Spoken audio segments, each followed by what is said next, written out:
Mengabdi tanpa pamrih dan menjadi pahlawan pendidikan dalam mencerdaskan generasi bangsa, guru madrasah swasta mencari suaka di pemerintah Kabupaten Maluku Tengah.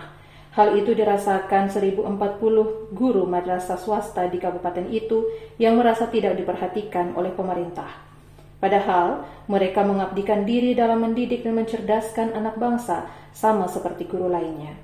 Hal ini dikatakan Ketua Perkumpulan Guru Madrasah atau PGM Indonesia Maluku Tengah, Gaya Rituan Patilau kepada wartawan di Masohi usai audiens dengan Wakil Rakyat di DPRD Kabupaten Maluku Tengah Rabu kemarin. Patilau menjelaskan bahwa guru honor madrasah di Maluku Tengah, khususnya yang mengajar di lembaga swasta, selama ini merasa termarginalkan. Mereka bahkan menyatakan belum pernah mendapatkan perhatian pemerintah kabupaten meski telah mengabdikan diri selama puluhan tahun.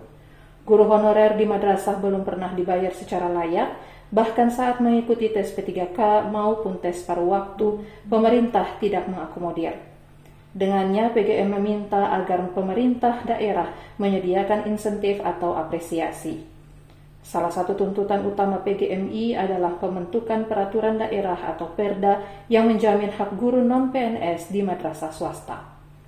Guru madrasah yang notabene madrasah swasta yang merupakan guru honor itu selama ini tidak terakomodir sama sekali.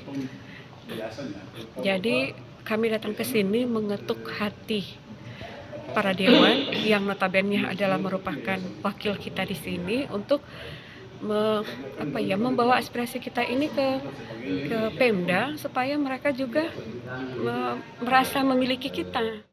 Dari Masohi, Maluku Tengah, Fatahila Sia melaporkan.